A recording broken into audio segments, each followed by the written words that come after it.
So to brush up here with some editing involved, I was just talking about the 24/7 laboratory, the emotions, the thoughts, how when we manipulate less, it's a great opportunity to explore mindfulness. So I don't know where each of you are in your interest and in your activity around mindfulness, in what way you're exploring it, because there's absolutely,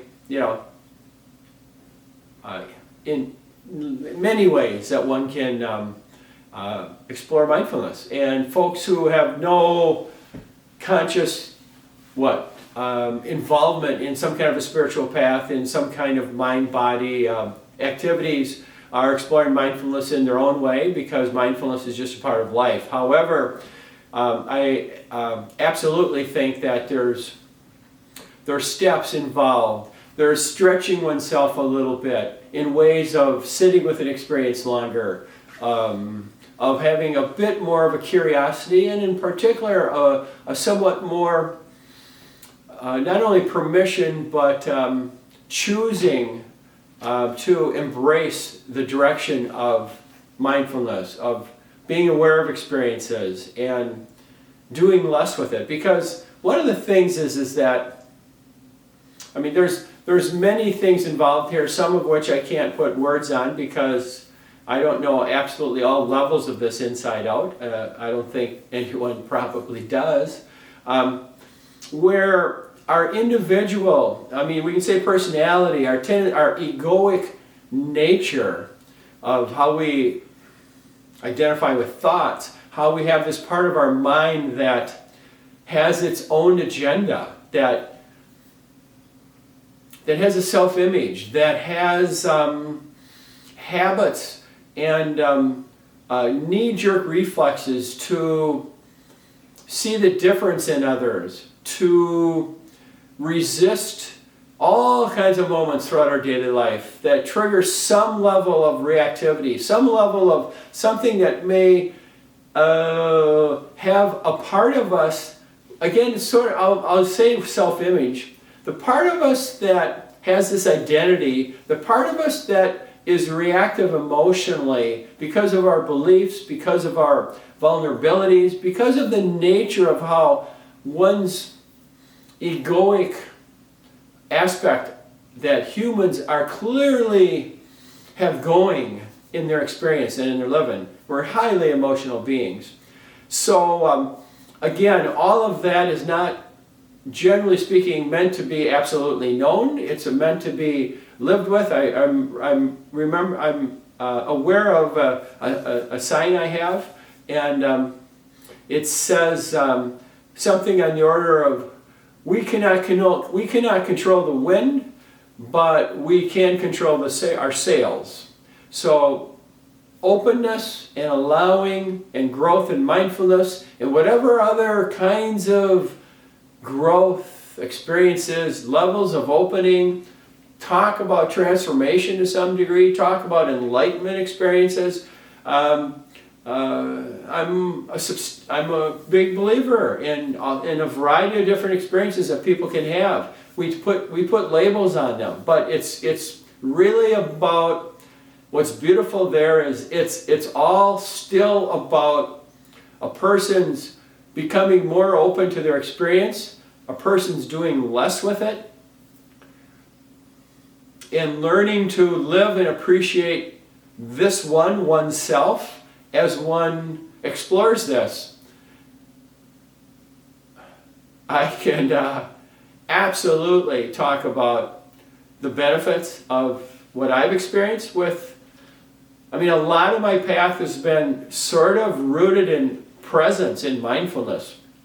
That was the home, that was the path. That was the way that I rather naturally continued to cope with life, to try and be more, to be quieter, to come and experience from a deeper core place of opening to the beauty of that.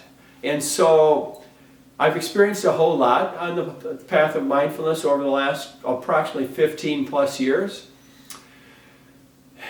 And So the greater ease of daily life, the substantially less burden of daily living, the effort that one gets to avoid, or a fair amount, you got to be careful how I say that, but the improvement in how one flows in life, how one is no longer nearly as attached to using thoughts to manipulate one's experience. We think we have more of that going on in general, human beings do, and that is absolutely what I bring to the table. That's absolutely what I've experienced.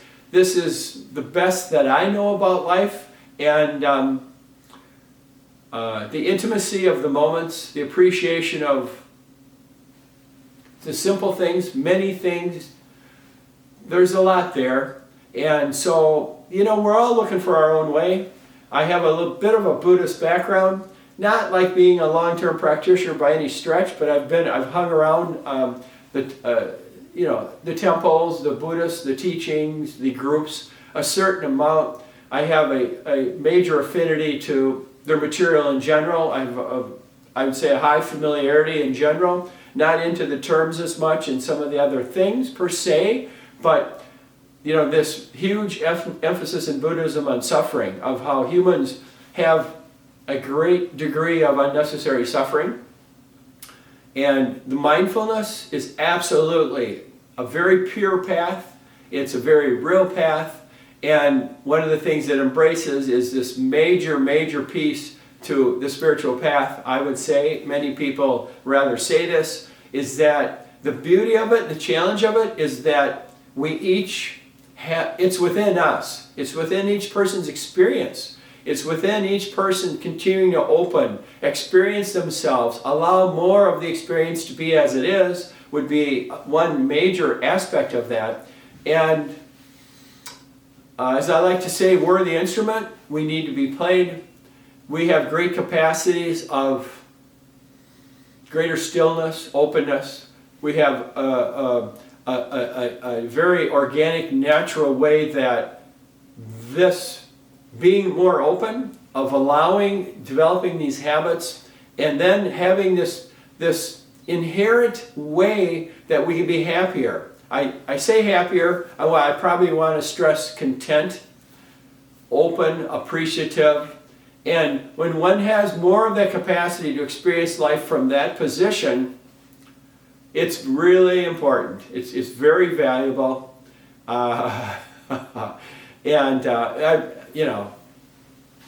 everyone's on paths. No one has it all together per se.